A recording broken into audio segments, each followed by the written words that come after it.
సీరియల్లో సినిమాలో నటించాలనుకుంటున్నారా? అయితే వెంటనే మా యాక్టింగ్ స్కూల్లో జాయిన్ అవ్వండి.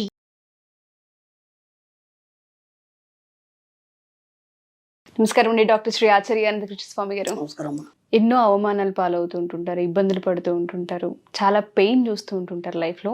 ఆడవాళ్ళ విషయానికి వస్తే ఫైనాన్షియల్లీ ఇండిపెండెంట్ అవ్వాలని వాళ్ళ ప్రతి ఒక్కరి కోరిక, అది బయటపడాలి అనుకుంటూ ఉంటారు. బట్ ఏవో వాళ్ళని ఆపేస్తూ ఉంటుంది, ముందుకు రానివ్వదు. సో మనీ మంత్ర త్రూ మనం వాళ్ళకి ఏం చెప్పొచ్చు అంటారు ఈ ఎపిసోడ్లో? అంటే ముందు మనం ఏం చేయాలంటే మన లైఫ్లో కొన్ని డిజైన్ చేసుకోవాలి. డిజైన్ చేసుకోవాలనుకున్నప్పుడు కొన్ని విషయాలతో మనం ఏకీభవిస్తామా, ఏకీభవించామా, దాన్ని బట్టి మీ లైఫ్ ఉంటుంది. అవును. ఒకటి, మిమ్మల్ని సమర్థించేవారు. ఓకే, మిమ్మల్ని సమర్థించేవారితో మీరు ఏకీభవిస్తారా? ఒకటి. రెండు, మీ మీద సానుభూతి చూపించేవారు. ఓకేనా? మీ సానుభూతి చూపించడం అంటే మీకు ఇష్టమా? ఓకేనా? మూడోది ఏంటంటే మీకు సలహాలు ఇచ్చేవాళ్ళు. ఈ ముగ్గురిని మీరు కంపేర్ చేసుకున్నప్పుడు మీరు ఎలా ఫీల్ అవుతున్నారు అనే దాన్ని బట్టి మీ లైఫ్ ఉంటుంది. ఓకే, మీ యొక్క ఆలోచనలు కానీ లేకపోతే మీ యొక్క పద్ధతులు కానీ ఏదైనా సరే మిమ్మల్ని ఎవరైనా సమర్థిస్తున్నప్పుడు నేను కరెక్ట్గానే ఉన్నా అనే ఫీలింగ్లో ఉంటారు. అంటే మీ తప్పు మీరు తెలుసుకోలేరు. ఓకేనా? అలాంటప్పుడు ఏమవుతుందంటే మీ తప్పు మీకు తెలియనప్పుడు ఎలా సరి చేసుకోవాలో కూడా తెలియదు. కాబట్టి వాళ్ళు ఏదో ఒకటి చెప్తుంటారు, ఇది బాగానే ఉందంటారు, అన్నిటికీ బాగుందంటారు. ఎందుకంటే మీరు డిసప్పాయింట్ కాకుండా వాళ్ళు ఏదో చెప్తుంటారు. అయినంత మాత్రం మనం దాన్ని ఓబే చేసామనుకోండి, దాంతో ఏమవుతుందంటే మన ఉనికిని, వ్యక్తిత్వాన్ని మనం కోల్పోవడం అనేది జరుగుతుంది. ఇంకా రెండు విషయాలకు వచ్చినప్పుడు కూడా మీకు మీ మీద సానుభూతి చూపించే వాళ్ళు ఉన్నప్పుడు ఏమైపోద్దంటే జాలి, సానుభూతి అనేది మన మీద ఎవరు చూపించద్దు. ఎందుకంటే ఎప్పుడైతే మీరు జాలి, సానుభూతి కోరుకుంటున్నారో మిమ్మల్ని మీరు తక్కువ చేసుకుంటున్నట్టు లెక్క. అర్థమైందా? ఎప్పుడు కూడా ఏ విషయంలో అయినా సరే ఎవరైనా సరే మీ మీద జాలి చూపించడం కానీ సానుభూతి కానీ చూపిస్తే మీరు తక్కువైపోతున్నట్టు లెక్క. కాబట్టి దాని దగ్గర కూడా రానివ్వకండి. ఓకే, మిమ్మల్ని ఎవరో పొగుడుతారు, పొగిడినప్పుడు పొంగిపోతారు కదా, అది మంచిదే కదా. ఎవరైనా పొగిడినప్పుడు పొంగిపోతారు. ఇక్కడ ఏమవుతుందంటే మీరేంటో మీకు తెలుసు కదా, వాళ్ళు ఇంకా కొత్తగా మిమ్మల్ని పొగిడేదేముంది. కాబట్టి మీరేంటో మీకు తెలిసినప్పుడు ఎవరో పొగిడితే మీరు పొంగిపోయాల్సిన అవసరం లేదు. కాబట్టి సింపుల్గా దాన్ని తిరస్కరించండి. ఓకేనా? సున్నితంగా తిరస్కరించండి. అలాగే ఓకే అనండి. అక్కడ ఎక్కువసేపు ఉండకండి. మన సబ్జెక్ట్లో రెండు లేవు, పొగడతలు లేవు, విమర్శలు లేవు. ఎందుకంటే నువ్వేంటో నీకు తెలిసిన తర్వాత ఎవరో ఏదో అంటే నువ్వు దాన్ని పట్టించుకునే అవసరం లేదు కదా. కాబట్టి ఇక్కడ నేను ఫస్ట్ చెప్పింది ఏదైతుందో, సెకండ్ చెప్పింది ఏదైతుందో, మూడోది ఏదైతుందో, ఈ మూడుతో మీకు పని లేదు. ఈ మూడింటిని మీ మైండ్లో తీసేయండి. ఈ మూడింటిని కనుక మీరు మైండ్లో పెట్టుకుంటే మాత్రం మీరు ఎదగరు. ఎందుకంటే మన సబ్జెక్ట్లో మనం ఎవరి మాట వినం. ఫస్ట్ పాయింట్, మన సబ్జెక్ట్లో మనం ఎవరి మాట వినం. మనం ఇంతకుముందు ఎపిసోడ్లో చెప్పుకున్నాం.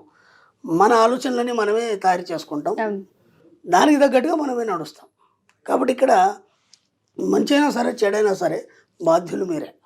ఇది బాగా గుర్తుంచుకోండి. మంచి అయినా సరే చెడైనా సరే బాధ్యులు మీరే. అయినప్పుడు దేనికైనా కారణం మీరే అవుతారు. ఒక మంచి జరిగిందంటే దానికి ఎక్కడో బీజం పడింది.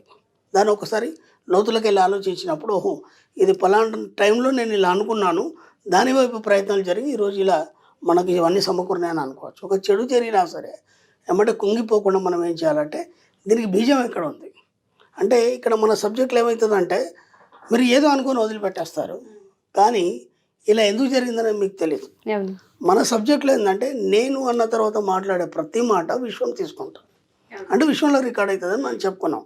అన్నప్పుడు అది మంచి కావచ్చు, చెడు కావచ్చు, అది ఏదైనా సరే నీ నుంచే వచ్చింది కాబట్టి ఖచ్చితంగా విశ్వంలో రికార్డ్ అయింది కాబట్టి అదే మీ జీవితంలో ఇవ్వబడింది. ఇప్పుడు దీనికి కారణం మీరైనప్పుడు ఇది విశ్వం ఇస్తుందని మీకు తెలిసిన తర్వాత ఇక ఇతరులు మీరు సమర్థిస్తేంది, మీ మీద జాలి చూపుతేంది, ఏకీభవిస్తే ఉంది, వాటన్నిటితో మీకు సంబంధాలు లేవు కదా. కాబట్టి మీరు ఎవరు నమ్ముకున్నారు ఈ సబ్జెక్ట్లోకి వచ్చినాక? విశ్వాన్ని నమ్ముకున్నారు. అలాగే మీ కాన్ఫిడెన్స్ మీదే మీరు నడుస్తారు. విశ్వం అంటే మీ యొక్క సుప్త చేతనాత్మ మనసు. కాబట్టి ఎప్పుడైతే మనం సుప్త చేతనాత్మ మనసును పట్టుకొని నడిచామో అదేం చేస్తుందంటే మంచి వైపుకి, ఉన్నతి వైపు మాత్రమే దారితీస్తుంది. అంతకంటే మీకు ఇంకా వేరే డిస్టర్బ్ చేయదు, మిమ్మల్ని ఎక్కడ కూడా కింద పడేయనియదు. కాబట్టి ఇంత ఉన్నతమైనటువంటి సుప్త చేతనం యొక్క సబ్జెక్ట్ మన దగ్గర ఉన్నాక మనం ఇంకా వేరే వాళ్ళ మీద ఆధారపడే అవసరమే ఉంది, డిపెండెన్సీ అవసరం లేనే లేదు. కాబట్టి మీ ఆలోచనలు మీరే చేయాలి, ఎవరి మాట వినద్దు, మీకు ఏమనిపిస్తే అది మాత్రమే చేయాలి. మన సబ్జెక్టులో రెండే రెండు, పక్కవాడికి ఇబ్బంది పెట్టద్దు, ప్రకృతికి ఇబ్బంది పెట్టద్దు. ఇప్పుడు ఇవేవైతే నేను ఏవైతే మూడు చెప్పాను, ఈ మూడింటి కోవాలో మీ ఫ్యామిలీలో ఎంతమంది ఉన్నారు? ఓకేనా? ఈ మూడు చెప్పాం కదా, మీ ఫ్యామిలీలో ఎంతమంది ఉన్నారు, మీ ఫ్రెండ్ సర్కిల్లో ఎంతమంది ఉన్నారు, మీరు ఎక్కడెక్కడైతే వెళ్తారో సమాజంలో ఆ సిచ్యువేషన్లో ఎవరున్నారు ఒక్కసారి మీరు మైండ్ దృష్టి పెట్టేసి ఆలోచించండి. మీకు ఎవరెవరు ఏమేం చేస్తున్నారు, మిమ్మల్ని సమర్థిస్తున్నారా, మీ మీద జాలి పడుతున్నారా, మిమ్మల్ని ఏ విధంగా డ్రాప్ చేస్తున్నారు, అర్థమైందా? ఇవన్నీ మీకు ముందు ఫ్యామిలీగా చూసుకోండి. ఎవరెవరు మిమ్మల్ని ఇప్పుడు మీ అమ్మనే ఉంది, అయ్యో బిడ్డ చాలా కష్టపడతావు, ఇలా కాదు అలా కాదు అన్నప్పుడు మీకు అనిపిస్తుందా? ఒక ప్రేమతత్వంతోనే అంటది, అది దానికి మీరు లొంగిపోతారు. లొంగిపోయి కరెక్టే కదా అని చెప్పేసి నర్వస్గా ఫీల్ అయిపోతారు. అప్పుడు ఏమైపోతుంది, చిన్న పిల్లలాగా ఒదిగిపోతారు. దాంతో ఏమవుతారంటే మీరు ఎదగలేరు. అవి అయిపోయినాయి, అవన్నీ ఎప్పుడూ అయిపోయినాయి కదా. కాబట్టి ఫ్యామిలీలో ఎవరెవరు ఉన్నారో వాటన్నిటిని మెల్లిమెల్లిగా అవాయిడ్ చేయండి, ఓకేనా? తర్వాత మీ ఫ్రెండ్ సర్కిల్ ఎవరు ఉన్నారో దాన్ని మెల్లిమెల్లిగా అవాయిడ్ చేయండి. తర్వాత బంధువులు ఎవరు ఉన్నారు అంటే ప్రతి మనిషికి ఒక ఫ్రెండ్ ఉంటాడు, క్లోజ్ ఫ్రెండ్. ఆడవాళ్ళు కావచ్చు, మగవాళ్ళు కావచ్చు, క్లోజ్ ఉంటారు. అంటే అన్ని రహస్యాలు చెప్పుకునే ఒక ఫ్రెండ్ ఉంటాడు. ప్రపంచంలో ఏదైనా సరే మన దిక్కు మాట్లాడేవాడు నిజమైన ఫ్రెండ్ అని ఒకడు ఉంటాడు. అంటే మన తప్పైనా సరే వాడు మన దిక్కే మాట్లాడుతుంటాడు. ప్రపంచం అంతా ఒకవైపున మన వైపు మాట్లాడేవాడు నిజమైన స్నేహితుడు అని అలా చెప్తుంటాడు వాడు. కానీ అది కూడా కరెక్ట్ కాదు కదా, ఎందుకంటే తప్పును తప్పుగా చెప్పాలి. ఇక్కడ అన్నిటికంటే గొప్ప ఫ్రెండ్ ఎవరంటే నీ సుప్త చేతనాత్మ మనసు. అందుకే అంటారు కదా, అరే నీ గుండెలు మీరు చేసుకొని చెప్పరా, అది ఎంతవరకు కరెక్ట్ అంటే నీకు తెలుస్తుంది. నువ్వు కరెక్ట్ చెప్తున్నావా, కరెక్ట్ చేస్తున్నావా, అబద్ధం చేస్తున్నావా, లేదంటే తప్పుడు దారిలో ఉన్నాయి, ఇవన్నీ మీకు తెలుస్తాయి కదా.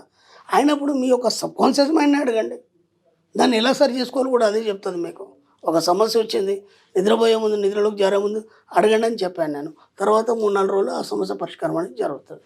ఇలా ఎక్కడైనా సరే ఈ ముగ్గురిట్లో ఎవరిని సమర్థించకండి. మీ లైఫ్ మీది, ఎవరి మీద ఆధారపడకండి, ఎవరిని మీ మీద జాలి చూపనివ్వకండి. ఎంత వీలైతే మీ వ్యక్తిత్వాన్ని ఉన్నతంగా తీర్చిదిద్దుకోండి.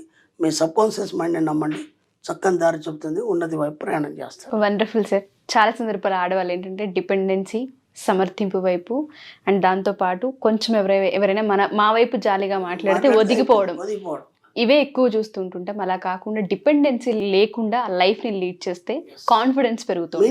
మీరే తీసుకోవాలి. ఎందుకంటే ఇప్పుడు నేను ఇంతకుముందు కూడా మనం ఎపిసోడ్లలో ఆడవాళ్ళ యొక్క మనస్తత్వం గురించి ఎన్నో రకాలు చెప్పినప్పుడు ఇది సబ్జెక్ట్ అంతా కొంచెం కటుగా ఉంటుంది. దీన్ని జీర్ణించుకోవాలంటే కొంచెం టైం పడుతుంది.